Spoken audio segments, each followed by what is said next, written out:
கண்ணியத்திற்குரிய சகோதரர்களே, சகோதரிகளே, தாய்மார்களே, பெரியவர்களே, நாம் ஏற்றிருக்கிற இந்த இஸ்லாமிய மார்க்கம் சாதாரணமான மார்க்கம் இல்லை. இந்த மார்க்கத்தை பொறுத்தவரையில் நாம் செய்கிற ஒவ்வொரு விதமான காரியங்களுக்கும் இந்த உலகத்திலும் மறு உலகத்திலும் நிறைவான நன்மைகள் இருப்பதாக திருமறை குர்ஆன் நமக்கு சொல்லித் தருகிறது. அதனால தான் சாதாரணமான சோதனைகளோ, துன்பங்களோ, இன்னல்களோ, தொல்லைகளோ நமக்கு ஏற்பட்டால் அதை நம்மால் சகித்து கொள்ள முடிகிறது, தாங்கிக் கொள்ள முடிகிறது. ஏன் என்றால் நம்முடைய உள்ளத்தில் ஆழமாக பதிந்திருக்கிற அந்த மறுமையின் மீது உள்ள உறுதியான நம்பிக்கை, அதுதான் காரணம். அப்படிப்பட்ட அற்புதமான ஒரு வாழ்க்கை நெறியைத்தான் நாம் இஸ்லாமாக ஏற்று வாழ்ந்து கொண்டிருக்கிறோம். இந்த மார்க்கத்திலே இன்றைக்கு நாம் வாழ்ந்து கொண்டிருக்கிற இந்த நவீன உலகத்தில் ஒரு சமுதாயத்துடைய வளர்ச்சிக்கும், ஒரு ஜமாத்துடைய வளர்ச்சிக்கும், ஒரு நாட்டுடைய வளர்ச்சிக்கும், ஒரு சமூகத்துடைய முன்னேற்றத்திற்கும் இளைஞர்கள் என்று சொன்னால் அது முக்கியமான ஒரு பங்களிப்பை தருகிறது. இளைஞர்கள் என்பது சாதாரணமானவர்கள் அல்ல. திருமறை குர்ஆனும் நபிகள் நாயகம் ஸல்லல்லாஹு அலைஹி வஸல்லம் அவர்களும் இந்த இளைஞர்கள் விஷயமாக நிறைய செய்திகளை சொல்லியிருக்கிறார்கள்.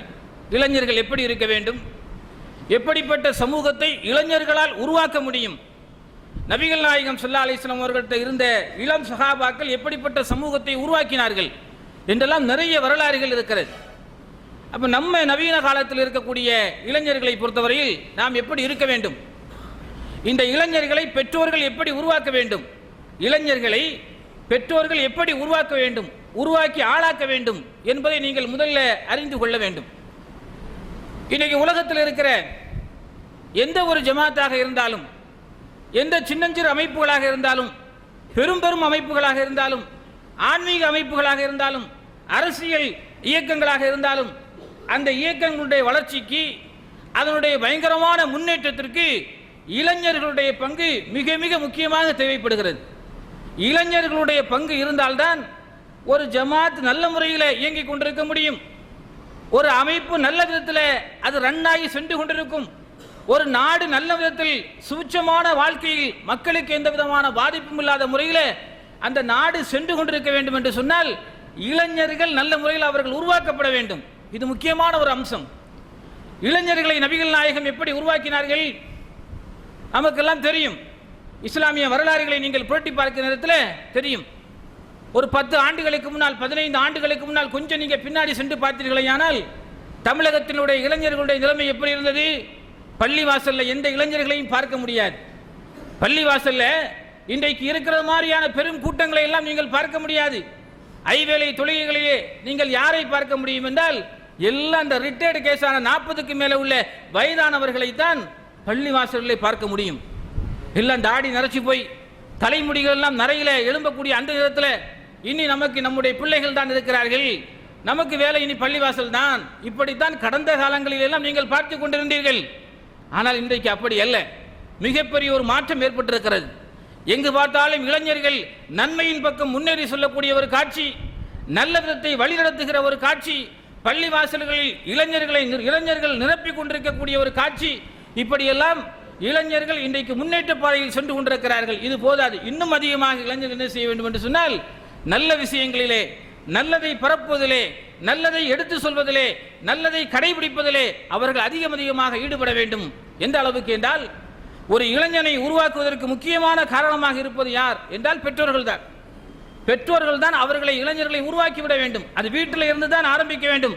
ஆங்கிலத்தில் ஒரு பழமொழி கூட சொல்வார்கள், சேட்டி பிகைன்ஸ் அட் ஹோம் என்று சொல்வார்கள். அதாவது நல்ல விஷயங்கள் எங்கிருந்து ஆரம்பிக்க வேண்டும் என்று சொன்னால் அது வீட்டில் இருந்து தான் ஆரம்பிக்க வேண்டும். நம்ம எப்படி பிள்ளைகளை வளர்க்குறோமோ, இளைஞர்களை உருவாக்குறோமோ, குடும்பத்தை வழிநடத்துகிறோமோ, அதுதான் சமுதாயத்திற்கும், ஊருக்கும், உறவுக்கும், உலகத்திற்கும் பயனளிக்கும் என்பதை இது போன்ற நல்ல விஷயங்கள் நமக்கு எடுத்து காட்டுகிறது.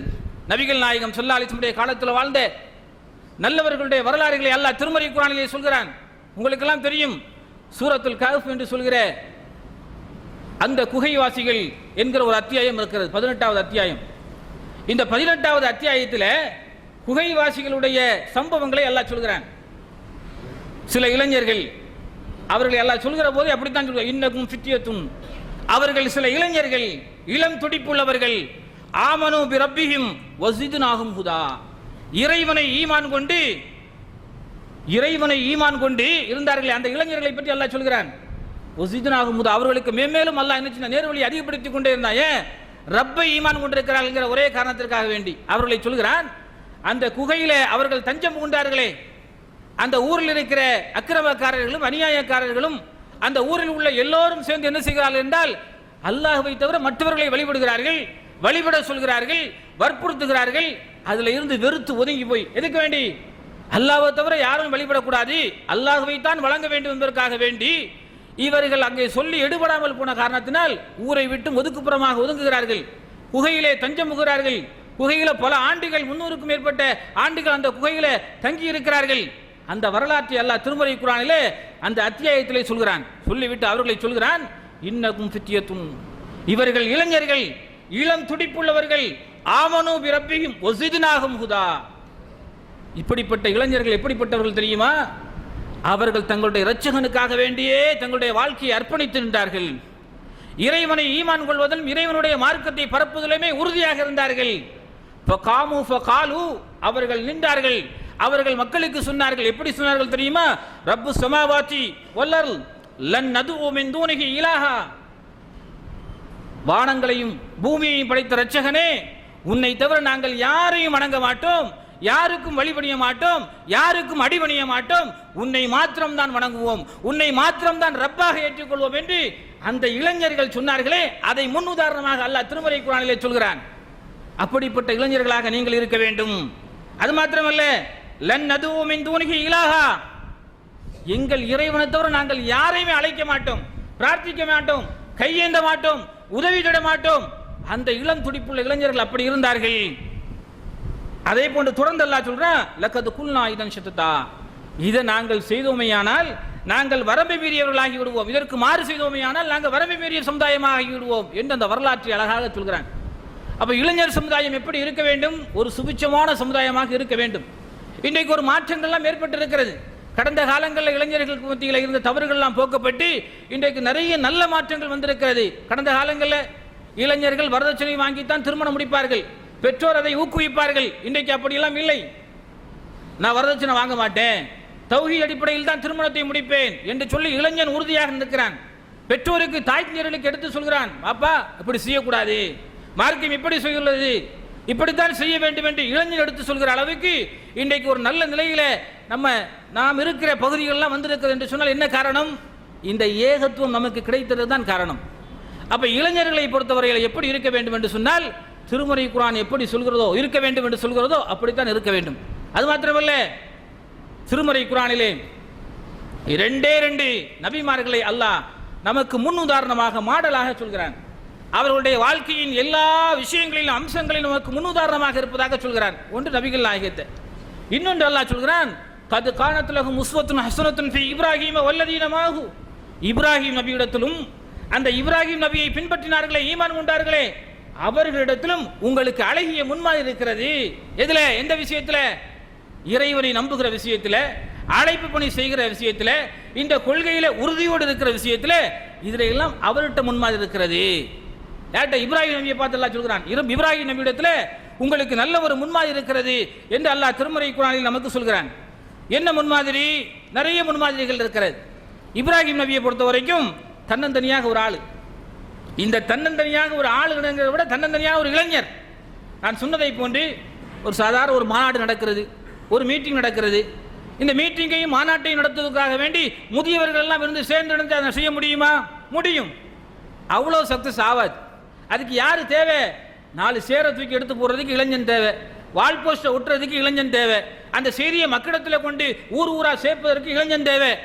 எல்லா அம்சங்களுக்குமே இளைஞன் தான் தேவைப்படுகிறான். இப்ராஹிம் நபி எப்படி இருந்தார்கள்?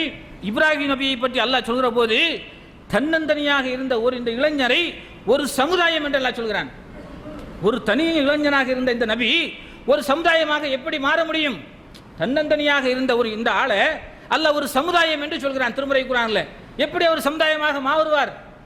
ஒரு சமுதாயம் என்னென்ன வேலைகள் எல்லாம் செய்யுமோ, ஒரு கூட்டமைப்பு சேர்ந்திருந்தால் என்ன வேலைகள் எல்லாம் செய்வார்களோ அந்த வேலையெல்லாம் ஒரு தனிநபராக இருந்து இவர் செய்தார். அதனால அல்லாஹ் சொல்றான், அவ்வளவு பெரிய பாராட்டை எல்லாம் கொடுக்கிறான்.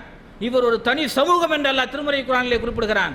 அவ்வளவு பெரிய பாராட்டுகளை பெற்றவராக இருக்கிறார். அது மாத்திரமல்ல, நபிகள் நாயகத்தை பார்த்து அல்லாஹ் சொல்கிறான், நீங்க இப்ராஹிமுடைய மார்க்கத்தை நீங்கள் பின்பற்றுங்கள் என்று அல்லாஹ் சொல்கிறான். அவ்வளவு பெரிய சிறப்பு. நபிமார்களுக்கெல்லாம் எல்லா உலகத்தில் இருக்கிற எல்லா மனிதர்களுக்கும் தந்தையாக நபி இப்ராஹிம் அலைஹிஸ்ஸலாத்து வஸ்ஸலாம் அவர்கள் இருக்கிறார்கள். அது மாத்திரமல்ல, வாழ்க்கையின் பல்வேறு கட்டங்களை அவர்கள் அடைகிற போது அந்த கட்டங்களிலே அமைத்த சோதனைகள் எல்லாம் அவர்கள் கடந்து சென்றார்கள் என்று திருமறை குர்ஆனில் அல்லாஹ் குறிப்பிடுகிறான். எப்படிப்பட்டது? தன்னந்தனியாக இருந்த நபி இப்ராஹிம் அலைஹிஸ்ஸலாத்து வஸ்ஸலாம் அவர்கள் தந்தை இடத்துல அவரையும் அல்லாஹ் அந்த காலத்தில் வாழ்ந்த மக்கள் எப்படி சொன்னார்கள்? இப்ராஹிம் நபி மக்களிடத்தில் இந்த சிலையை பற்றி ஓரிரை கொள்கையை பற்றி மக்களிடத்திலே போதிக்கிறார். அப்படி போதிக்கிற நேரத்தில் இந்த ஒரே இறைவனைத்தான் வணங்க வேண்டும், இறைவனை தவிர யாரையும் வணங்கக்கூடாது என்கிற போதனைகளை சொல்கிறார்.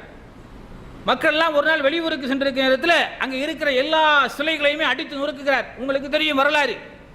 அடித்து நொறுக்கியதற்கு பிறகு ஊரெல்லாம் திரும்பி வந்த உடனே மக்கள் எல்லாம் பார்க்குறாங்க, நம்ம வணங்கிட்டு இருந்த எல்லா சிலைகளுமே கடவுள் எல்லாம் சொத்து போய் கிடக்கிறது, மடிந்து போய் கிடக்கிறது, இல்லாமல் போய் கிடக்கிறது.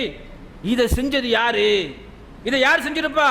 அங்கேயும் சொல்றாங்க, இன்னகும் ஃபத்தன், அவர் ஒரு இளைஞர். அங்க என்ன வார்த்தையை பயன்படுத்துறாங்க? இன்னகும் ஃபத்தன், இங்க ஒரு இளைஞர் இருக்கிறார், யுகாலு லஹு இப்ராஹிம், அவருக்கு இப்ராஹிம் என்று சொல்லப்படும். இங்க ஒரு இளைஞர் இருக்கிறார், அவருக்கு இப்ராஹிம் என்று சொல்லப்படும், அவர் தான் இந்த வேலையை செஞ்சிருப்பாரு. அப்ப இளைஞரால தான் முடியும். ஒரு 300 சிலை இருக்கிறது என்று சொன்னா இளைஞர்களால் தான் அதை உடைக்க முடியும், வேற யாரையும் உடைக்க முடியாது. இல்ல வேற ஏதாவது கருவியை கொண்டு வந்து தான் உடைக்க வேண்டும். அப்ப தன்னந்தனியாக நின்று என்ன பண்றாரு அப்படின்னா போராடுறார். போராடி என்ன பண்றார்? தந்தை இடத்தில் அழைப்பு பணி செய்கிறார். மன்னனிடத்தில் அறிவுபூர்வமாக கேட்கிறார், மன்னனிடத்தில் அறிவுபூர்வமாக சொல்கிறார், இதெல்லாம் நீங்க வணங்கக்கூடாது, நீங்க வணங்குற சூரியன் சந்திரன் எல்லாமே கடவுளாக இருக்க முடியாது. அறிவுபூர்வமான பிரச்சாரத்தை சொல்கிறார். மன்னனிடத்தில் போய் சொல்றாரு, நீங்க எப்படித்தானே சொல்றீங்க, இறைவன் கிழக்கில் சூரியனை உதிக்க வைத்துக் கொண்டிருக்கிறான், அது மேற்கில் மறைகிறது. நீங்க இறைவனாக இருந்தால் உங்களுக்கு அந்த தன்மை இருந்தா கிழக்கில் உதிக்கிற சூரியனை மேற்கில் உதிக்க செஞ்சு மேற்கில் மறைகிற சூரியனை கிழக்கில் மறைய செய்யுங்க பாப்போம் அப்படின்னு. பபுஹித்தல்லதி கஃபர், வாயடைத்து போனான், பேச முடியாமல் மன்னன் போனான் என்பதை திருமறை குர்ஆன் நமக்கு சொல்கிறது. தன்னந்தனியாக ஒரு இளைஞனாக இருந்து எவ்வளவு தைரியமாக சமூகத்தில் வெளியே நின்றார்கள் பாருங்கள். நம்ம வெக்கப்படுறோம், நமக்கு தெரிந்த இந்த தௌஹீத ஏகத்துவத்தை சொல்றது எப்படி சொல்றது, நம்ம வாப்பாட்டை எப்படி சொல்றது, நம்ம குடும்பத்திட்ட எப்படி சொல்றது, நம்ம மச்சான்ட்ட எப்படி சொல்றது, நம்ம பிள்ளைகள்கிட்ட எப்படி சொல்றது, நம்ம சமுதாயத்தில் எப்படி அடையாளம் காட்டுறது, அதுக்கு நம்ம வெக்கப்படுறோம். இப்ராஹிம் நபி தன்னந்தனியாக இருந்து இந்த மார்க்க செய்தியை எப்படி வேகமாக பரப்பினார்கள், யாருக்கும் பயப்படாம அல்லாஹ்வுக்கு மட்டுமே அஞ்சி இந்த கொள்கையை வேகமாக மக்களிடத்திலே கொண்டு சென்றார்கள். அது மாத்திரமல்ல, இப்ராஹிம் நபிக்கு அல்லாஹ் கொடுத்த சோதனை இருக்க சாதாரண சோதனை இல்லை. ஒய்துபுத்தலா இப்ராஹிம் ரப்புஹு பி கலிமாத்தின் ஃபஅத்தமஹுன்ன கால இன்னி ஜாயிலுக லின்னாஸி இமாமா. இப்ராஹிம் அலைஹிஸ்ஸலாத்து வஸ்ஸலாம் அவர்களை பல கட்டங்களாக அல்லாஹ் சோதித்தான். சோதித்த போது பல வார்த்தைகளை சொல்லி அல்லாஹ் சோதித்தான். எல்லா சோதனையிலையுமே அவர் வெற்றி பெற்றார். அந்த இளைஞராக இருந்த அந்த நபி எல்லா சோதனைகளிலுமே வெற்றி பெற்றார். கால இன்னி ஜாயிலுக லின்னாஸி இமாமா, மக்களுக்கு இமாமாக உம்மை நியமிக்கிறேன் என்று அல்லாஹ் அடுத்த உத்தரவை போடுகிறான். எல்லா சோதனைகளுக்கும் கட்டுப்பட்ட காரணத்தினால, அவர் அல்லாஹ் வச்ச எல்லா பரீட்சைகளிலும் அவர் பாஸ் ஆன காரணத்தினால அடுத்து என்னது, அல்லாஹ் மக்களுக்கு உம்மை இமாமாக நான் தேர்வு செய்ய ஆக்கப் போகிறேன் என்று அல்லாஹ் அந்த சிறப்பையும் அவர்களுக்கு கொடுக்கிறான். யாரு? தன்னந்தனியாக இருந்த ஒரு இளைஞர்.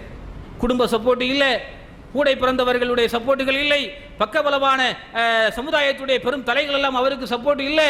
தன்னந்தனியாக இருந்த இந்த நபிக்கு இவ்வளவு பெரிய சிறப்புகளையும் இவ்வளவு பெரிய அந்தஸ்துகளையும் அடைகிறார் என்று சொன்னால் தன்னந்தனியாக இருந்து இதெல்லாம் அவர் அடைஞ்சார். அது மாத்திரமல்ல, தந்தையின் தவறான கொள்கையை தைரியத்தோடு எதிர்த்து போரிட்டார். தந்தை தவறான கொள்கையில் இருக்கிறார், எத்தனையோ இளைஞர்கள் இருக்கிறார், தந்தையிட்ட தவறு சொல்வதற்கு பயப்படுவார்கள். தந்தை கண்டிச்சுவாரோ, வீட்டை விட்டு வெளியே போக சொல்லிடுவாரோ, சொத்துல பங்கு தராம விட்டுருவாரோ, கடை எழுதி தராம விட்டுருவாரோ, இப்படி பயப்படுறவர் நிறைய பேர் இருக்கிறாங்களா இல்லையா? இப்ராஹிம் நபி என்ன பண்றாரு அப்படின்னா, தைரியமாக தந்தை இடத்திலே உறக்க சொல்கிறார். எப்படி சொல்கிறார்? யா அபதி, தந்தையே, இன்னி அராக்க வ கௌமக ஃபீ லலாலி முபீன், உங்களையும் உங்கள் சமூகத்தையும் மடமையான சமுதாயமாக நான் கருதுகிறேன். நீங்க என்ன வணங்கி கொண்டிருக்கிறீங்க? கேட்காத பார்க்காத எந்த சக்தியும் இல்லாத வணங்கி கொண்டிருக்கிறீங்க, இதெல்லாம் வணங்காதீங்க. யா அபதி லா தாபுதி ஷைத்தான், ஷைத்தானை நீங்கள் வணங்கி கொண்டிருக்கிறீர்கள், நீங்கள் ஷைத்தானை வணங்காதீர்கள்.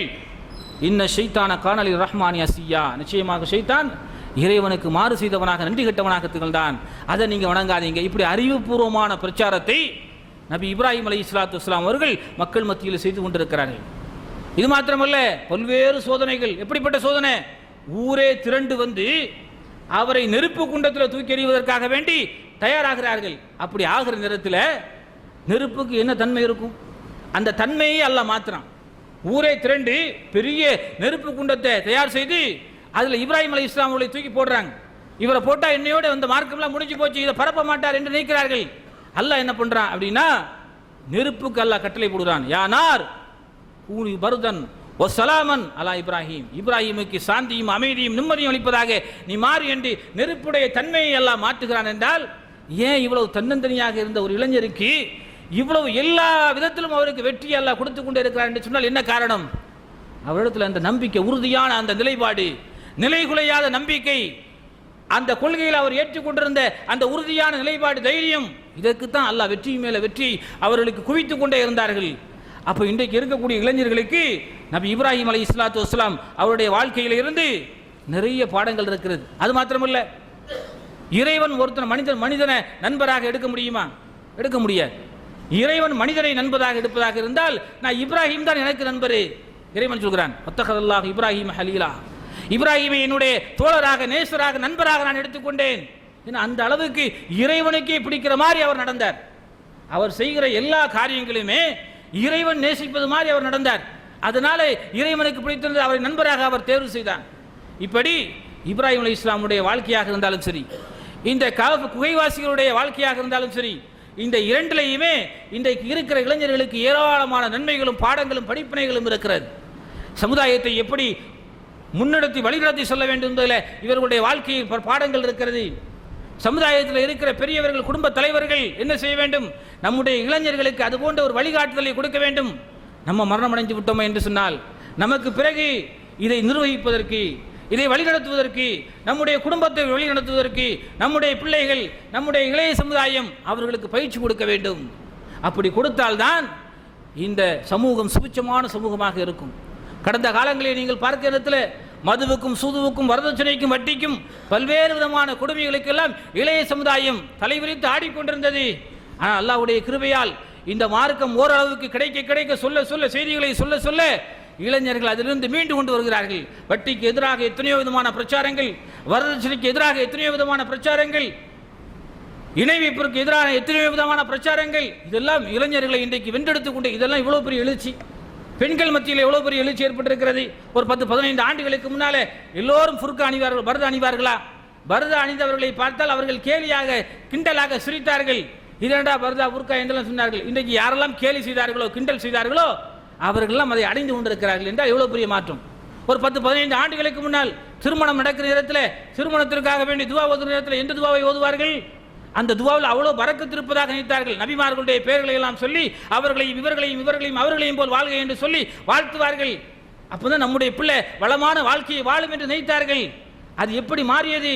இன்றைக்கு எந்த துவா கூடாது என்றார்களோ, கிடையாது என்றார்களோ, இல்லை என்றார்களோ, ஓத மாட்டேன் என்று சொன்னார்களோ, அந்த கல்யாண துவாவை நபிகள் நாயகம் கற்றுத்தந்த அந்த பிரார்த்தனையை பாரக்கல்லாஹு லக்க வ பாரக்க அலைக்க வஜமா பைனக்குமா ஃபி கைர் என்கிற அந்த வாழ்த்தை தன்னுடைய திருமண பத்திரிகைகளில் அடிக்கக்கூடிய அளவுக்கு அவருடைய உள்ளத்தில் ஒரு மனமாற்றத்தை எல்லாம் ஏற்படுத்தி இருக்கான் என்றால் இந்த சமுதாயத்தில் எவ்வளவு பெரிய ஒரு தாக்கம் ஏற்பட்டிருக்கிறது சகோதரர்களே. சாதாரணமானதல்ல.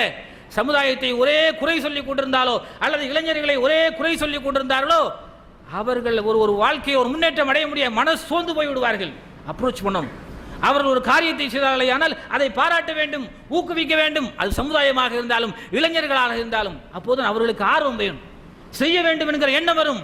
இப்போ பார்த்தாலும் ஒரே சமுதாயத்தை திட்டிட்டு, இளைஞர்களை திட்டிட்டு இப்படியே இருந்தோமையான சோர்ந்து போய் விடுவான். என்னடா எப்போ பார்த்தாலும் திட்டிகிட்டே உட்காந்துருக்கிறான், எதை செஞ்சாலும் திட்டிகிட்டே இருக்கிறான், சமுதாயத்தில் எதை செஞ்சாலும் நன்மை இல்லைங்கிறான், இவன் பிரிவினவாதிங்கிறான், வேண்டாதவங்கிறான், பிடிக்காதவங்கிறான்.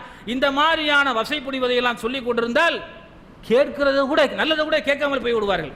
அப்போ அவர்களை அப்ரோச் பண்ண வேண்டும், அவர்கள் செய்கிற காரியங்களை எல்லாம் ஊக்கம் கொடுக்க வேண்டும். இப்படித்தான் இருக்க வேண்டும் என்று இஸ்லாம் எவ்வளோ பெரிய மாற்றம் ஏற்பட்டிருக்கிறது பாருங்கள். கடந்த காலங்களில் இப்போ சர்வசாதாரணமாக இருக்கிறது. கடந்த காலங்களில் எல்லாம் இதை கொண்டு போய் சேர்ப்பதற்காக வேண்டி பெரும் பெரும் தலைவர்களும் மார்க்க அறிஞர்களும் எவ்வளவு கஷ்டப்பட்டிருப்பார்கள். அடி வாங்கியிருப்பார்கள், உதை வாங்கியிருப்பார்கள், பல்வேறு இன்னல்களுக்கு ஆளாக்கப்பட்டிருப்பார்கள். உங்களில் பெரும்பாலானவர்கள் ஜமாத் ஆரம்ப தௌஹீத்வாதிகளுக்கெல்லாம் உங்களுக்கெல்லாம் தெரியும், சொல்லி தெரிய வேண்டியதில்லை. ஆரம்பத்தில் இந்த மார்க்கத்தை இந்த கொள்கையை கடைபிடிப்பதற்காக வேண்டி எவ்வளவு கஷ்டப்பட்டோம், எவ்வளவு விதமான கஷ்டம். ஒரு விரல் அசைக்கிறதா வேண்டாமா, இது ஒரு மசாயில் பிரச்சனை. இதுக்காக வேண்டி எவ்வளவு உறுதியாக நின்னோம். அசைக்கத்தான் செய்ய வேண்டும்.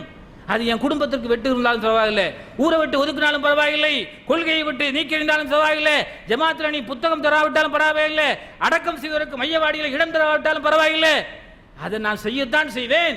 அது இறைவனுடைய கட்டளை, நபிகள் நாயகத்துடைய வழிமுறை என்று உறுதியாக நின்றமா இல்லையா? அது நின்றனால தானே இவ்வளவு பெரிய எழுச்சி. அது மாதிரி திருமணம் நடத்துகிற நேரத்தில் புக்கு தர மாட்டேன், இந்த துவாவை தான் ஓதணும், இந்த மாதிரி நாங்கள் நடத்துகிற மாதிரி தான் நடத்தணும், அப்போ தான் புக்கு தருவேன். இன்றைக்கு நிறைய இடங்கள் நடக்கிறது. அதெல்லாம் உன் புக்கு தேவையில்லை, உன் புக்கு இல்லாமல் என் பையனுக்கு நான் திருமணத்தை நடத்துவேன், உன்னுடைய புத்தகம் வராமலே என்னுடைய பிள்ளைக்கு நான் திருமணம் நடத்துவேன். எவ்வளோ பெரிய உத்வேகம் எழுச்சியும் அப்போ இருந்தது. இதை அன்றைக்கு குறைந்து விடும், ஒரு எழுச்சி ஏற்பட்டிருக்கிறது. ஆனால் நம்முடைய உள்ளத்தில் இருந்த உணர்வுகள் எல்லாம் குறைந்து கொண்டே இருக்கிறது. அது குறையக்கூடாது. எழுச்சி ஏற்பட ஏற்பட ஏற்பட அது பொங்கி வளர்ந்து கொண்டே இருக்க வேண்டும். இருக்கிற கொஞ்சமாக இருக்கிற அனாச்சாரங்களையும் அடியோடு அடிமட்டமோடு ஒழிக்க வேண்டும். அதற்கு பாடுபட வேண்டும். நம்முடைய உள்ளத்தில் இருக்கிற எல்லா விதமான தீமையான எண்ணங்களையும் அகற்றிவிட்டு திறந்த மனதோடு பார்க்க வேண்டும். இந்த மார்க்க செய்தியை சொல்கிற போது, அதை கடைபிடிக்கிற போது, நமக்கு இந்த உலகத்திலும் நம்ம இறந்ததற்கு பிறகும் நமக்கு இதன் மூலமாக நன்மை வந்து கொண்டே இருக்க வேண்டும். அப்படியானால் சிறந்த சமூகத்தை நாம் உருவாக்க வேண்டும், சிறந்த இளைஞர்களை நாம் உருவாக்க வேண்டும். அப்படி உருவாக்கினால்தான் நாடும் நல்லா இருக்கும், சமுதாயம் நல்லா இருக்கும், ஊரும் நல்லா இருக்கும். அப்படிப்பட்ட உருவாக்குவதற்கு நாம் பாடுபட வேண்டும். அதனால தான் இவ்வளவு நபிமார்களை எல்லாம் அல்ல முன்னுதாரணமாக காட்டுகிறான். திருக்குறானை நீங்கள் பாருங்கள், பல வரலாற்று சம்பவங்களை எல்லாம் திருமறை குரானில் அல்லாஹ் சொல்வான். அது எதுக்கு சொல்றான்? அல்லாஹ் கடந்த கால வரலாறுகளை எல்லாம் திருமறை குரானிலே அல்லாஹ் பல பகுதிகளில் சொல்வான். மூன்றில் ஒரு பகுதி வரலாறுகளை பற்றி தான் அதிகமாக பேசுகிறது. எதுக்கு சொல்றான்? அல்லாஹ் அந்த வரலாறுகளை கேட்டுட்டு அப்படியே போறதுக்காக வேண்டியா? தினத்தந்தி பேப்பரையும் பத்திரிகைகளையும் படிப்பதை மாதிரி படிச்சுட்டு அப்படியே போறதுக்காக வேண்டியா? இல்ல, அந்த சமுதாயம் இவ்வளவு கஷ்டப்பட்டிருக்கிறது, இவ்வளவு தொல்லைகளுக்கு உள்ளாக்கப்பட்டிருக்கிறார்கள், இவ்வளவு வேதனைகள் அனுபவித்திருக்கிறார்கள். ஏன்? இந்த மார்க்கத்தை பரப்புவதற்காக இங்க வேண்டி, ஒரே காரணத்திற்காக வேண்டி. அந்த மாதிரி நீங்க மாறணும். அந்த வரலாற்றை படித்து அந்த வரலாற்றில் உள்ள உண்மைகளை புரிந்து நீங்களும் உங்களுடைய சமூகத்தில் முன்னேற்றத்தை கொண்டு வர வேண்டும், மாற்றத்தை கொண்டு வர வேண்டும். இளைஞர்களுக்கு மத்தியில் எழுச்சியை ஏற்படுத்த வேண்டும் என்பதற்காகத்தான் இந்த வரலாறுகளை எல்லாம் அல்லாஹ் திருமறை குர்ஆனிலே நமக்கு சொல்கிறான். எனவே அன்புக்குரிய அல்லாஹ்வின் அடியார்களே, இது போன்ற வரலாறுகளை எல்லாம் நாம் படிக்கிற நேரத்தில் நம்முடைய உள்ளத்தில் நம்மை அறியாமலேயே ஒரு தாக்கம் ஏற்பட வேண்டும். அல்லாஹ் அதுதான் திருமறை குர்ஆனில் சொல்றான். அல்லாஹ்வுடைய பேரை நம்ம உச்சரித்தாலோ, அந்த பேர் சொல்லப்பட்டாலோ நம்முடைய உள்ளங்களில் என்ன ஏற்பட வேண்டும்? ஒரு பயம், நம்மை அறியாமலேயே ஒரு பயம் ஏற்பட வேண்டும். இந்த பயம்லாம் ஆரம்பத்தில் இருந்தது, இப்பெல்லாம் குறைஞ்சிட்டே போகுது. ஏன்? அது நாள் இருக்கு, இன்னும் அது செய்யறதுக்கு ஆட்கள் இருக்கிறார்கள். இல்ல, இன்னமல் முஃமினூன அல்லதீன இதா துக்கிரல்லாஹ வஜிலத் குலூபுஹும். மூமின் சொல்லப்பட்டா மூமின்கள் எப்படி இருப்பார்கள் தெரியுமா? அவர்களுக்கு அல்லாஹ் என்று சொல்லப்பட்டா உள்ளம் நடுநடுங்க வேண்டும், பதபதக்கணும். ஆகா, இங்க நம்ம தப்பு செஞ்சிட்டோம், அவர் பார்க்கிறார், இவர் பார்க்கிறார், இவர் பார்க்கிறார், அவர் பார்க்கிறார், இவரெல்லாம் பார்க்காவிட்டாலும் என்னை படைத்த ரப்பு பார்த்து கொண்டிருக்கிறான். இவர்களுக்கு மத்தியில் நாம் மறைந்து வாழ்ந்தால், ஒளிந்து வாழ்ந்தால், தெரியாமல் நடித்து வாழ்ந்தால், மறுமையில எல்லோருக்கும் முன்னாலே அல்லாஹ் படம் போட்டு பட்ட வெளிச்சமாக அல்லாஹ் காமித்து விடுவான் என்கிற பயம் நம்முடைய உள்ளத்தில் வர வேண்டும். அவர்தான் உண்மையான மூமின். அல்லாஹ் என்று சொல்லப்பட்டா அவருடைய உள்ளங்கள் நடுநடுக்க வேண்டும். வைதா துலியத்து அலையும் ஆயாத்துஹு ஸாதத்துஹு ஈமானா. இறைவனுடைய வேத வசனங்களை எல்லாம் கேட்கிற நேரத்தில், அதை ஓதுகிற நேரத்தில், ஓதப்படுகிற நேரத்தில் ஈமான் மென்மேலும் அதிகரித்துக் கொண்டே இருக்க வேண்டும். அது குறையக்கூடாது. ஈமான் அதிகரித்துக் கொண்டே இருக்க. சஹாபாக்களுக்கு அப்படித்தான் அதிகரித்தது. நபிகள் நாயகம் ஸல்லல்லாஹு அலைஹி வஸல்லம் அவர்களுக்கு ஒரு வஹி செய்தி வரும். வஹி செய்தி வருகிற நேரத்தில் அதை மக்களுக்கு சொல்வார்கள். சொன்ன உடனேயே எல்லா மக்கள்கிட்டையுமே பரப்புவாங்க. அந்த செய்திகளை என்ன பண்ணுவாங்க அப்படின்னா, உடனே எல்லா தோழத்திலையும் பரப்புவார்கள். பரப்பி விட்டு அடுத்து ரசூலுல்லாஹ்க்கு எப்போ வஹி வராது என்று எதிர்பார்த்து கொண்டிருப்பார்கள். எவ்வளவு வந்த வஹி செய்திய கட்டளையை பின்பற்றி விட்டு மக்களுக்கு எடுத்து சொல்லிவிட்டு அடுத்து எப்போ வேற ஏதாவது வராதா என்று எதிர்பார்த்து கொண்டிருப்பார்கள். அவ்வளவு துடிப்போடு நபி தோழர்கள் திகழ்ந்திருக்கிறார்கள். அது மாத்திரமல்ல, ரசூலுல்லாஹ்வுடைய காலத்தில் வாழ்ந்த நபி தோழர்களை ரசூலுல்லாஹ் எப்படி பக்குவப்படுத்தினார்கள் தெரியுமா? நம்மிடத்தில் இருக்க திருமறை குர்ஆன், இந்த திருமறை குர்ஆனை எப்படி ரசூலுல்லாஹ் தொகுத்தார்கள், எவ்வளவு பாடுபட்டார்கள். அதுக்கு ஒரு இளைஞர் தான் தேவைப்பட்டார். ரசூலுல்லாஹ் என்ன பண்றாங்க அப்படின்னா, திருமறை குர்ஆனை தொகுக்கிற நேரத்தில் எல்லாரையும் பார்க்கிறாங்க. திருமறை குர்ஆனை ஹாஃபில் குர்ஆன் மனனம் செய்து பாதுகாத்து வைத்திருந்தவர்கள் ரசூலுல்லாஹ்வுக்கு ரைட்டர்களாக இருந்து எழுதி வைத்து பாதுகாத்து வைத்திருந்தவர்கள் எல்லாரையும் கூப்பிடுறாங்க. திருமுறை குர்ஆனை ஒன்று திரட்ட வேண்டும். அதுக்கு என்ன வழி பார்க்குறாங்க. யார்கிட்ட கொடுக்குறது? அது பெரிய எவ்வளோ பெரிய பொறுப்பு. எங்க வீட்டு காரியம் உங்க வீட்டு காரியம், உங்க ஜமாத்து எங்க ஜமாத்து, உங்க அமைப்பு எங்க அமைப்பு, இந்த காரியமா இது? இறைவன் சொல்கிற இறைவனுடைய வேத செய்தியை பாதுகாக்கிற விஷயம். இறைவனால் 23 ஆண்டு காலமாக இறக்கப்பட்ட வசனங்களை பாதுகாத்து சமூகத்திற்கு கொடுக்கிற மிகப்பெரிய ஒரு விஷயம். சஹாபாக்கள் அதை வாங்குவதற்கு தயங்கினார்கள். இது பெரிய காரியம், இது எங்களால் முடியாது. ஏன்? இறைவனுடைய காரியம் இது, அதில் தவறு வந்து விடக்கூடாது, இறைவன் தண்டித்து விடக்கூடாது, அதில் உறுதியோடு இருந்தார்கள். ரசூலுல்லாஹ் என்ன பண்ணாங்க? ஸைத் இப்னு சாபித் என்கிற ஒரு இளைஞனை தான் அழைத்தார்கள். இளைஞனை அழைத்து அவர் என்ன பண்ணாரு? ரசூலுல்லாஹ்வுக்கு ரைட்டராகவும் இருந்தார், குர்ஆனை மனனம் செய்து பாதுகாத்து வைத்த ஹாஃபிலாகவும் இருந்தார். அவர்கிட்ட அந்த பொறுப்பு கொடுத்தாங்க. அப்போ அங்கேயும் இளைஞர் தான் தேவைப்பட்டார். எதுக்கு? குர்ஆனை பாதுகாத்து ஒன்று திரட்டப்பட்டதை ஒன்று திரட்டி அதை ஒரு புத்தக வடிவில் கொண்டு வருவதற்கு அங்கேயும் இளைஞர் தான். ஏன்னா இளைஞர்கள் தான் கொஞ்சம் ஷார்ப்பாக இருப்பார்கள், அவருடைய சிந்தனை தெளிவாக இருக்கும், ஒரு மறதி இல்லாமல் இருப்பார்கள். அந்த மாதிரியான இதெல்லாம் இளைஞர்களுக்கு தான் இருக்கிறது. சில வயதானவர்களில் சிலர்களும் இருக்கலாம். ஆனால் இப்படியெல்லாம் இளைஞர்களுக்கு இவ்வளவு முக்கியத்துவம் கொடுத்து இஸ்லாம் இளைஞர்களை பற்றி அதிகமாக பேசுகிறது. அதனால் இன்றைய காலகட்டத்தில் வாழ்கிற இந்த இளைஞர்களாக இருக்கிற நாம் சமுதாயத்தில் ஒரு மாற்றத்தை கொண்டு வர வேண்டும் என்று சொன்னால் இளைஞர்களால் மாத்திரம்தான் முடியும். நான் ஏற்கனவே சொன்னது மாதிரி அரசியல் அமைப்புகள்லாம் வளர்ந்து கொண்டே போனதற்கு காரணம் என்ன? அதில் இருக்கிற மாணவ சமுதாயம், இளைஞர் சமுதாயம் தான் காரணம் வளர்ச்சிக்கு. இன்றைக்கு பெரும் பெரும் தலைவர்கள் எல்லாம் சொந்தம் கொண்டாடலாம். அது அடிமட்டத்தில் இருந்து மேலோக்கி கொண்டு போனது யார்? இளைஞர்கள் தான். அந்த இளைஞர்கள் பட்டாளங்களை சரியான முறையில் நாம் உருவாக்குவோமே ஆனால் பெற்றோர்கள், குறிப்பாக பெற்றோர்களாக இருக்கக்கூடிய நீங்கள் இளைஞர்களை நல்ல விதத்தில் அவர்களை உருவாக்க வேண்டும். அவர்கள் செய்கிற நல்ல காரியங்களுக்கு நீங்கள் பாராட்டுதல் கொடுக்க வேண்டும். அவர்கள் செய்கிற சில சங்கடமான காரியங்களை எல்லாம் அதை கொஞ்சம் ஒதுக்கிவிட்டு நல்ல காரியத்தை ஊக்குவித்துவோமே ஆனால் நல்ல ஒரு எதிர்காலம் அமையும். அல்லாஹ் ஜல்லஷானஹு தஆலா இந்த மார்க்கம் எப்படி நமக்கு கிடைத்திருக்கிறதோ இந்த கிடைத்த மார்க்கத்தை நம்முடைய கடைசி காலகட்டம் வரையில் உறுதியாக பின்பற்றக்கூடிய நல்ல வாக்கியத்தை இந்த சமூகத்தில் இருக்கிற ஒவ்வொரு முஸ்லிமான ஆண்களுக்கும் பெண்களுக்கும் அல்லாஹ் தந்தருள்வானாக என்று வேண்டி இந்த ஜும்மாவுடைய முதல் உரையை நிறைவு செய்கிறேன்.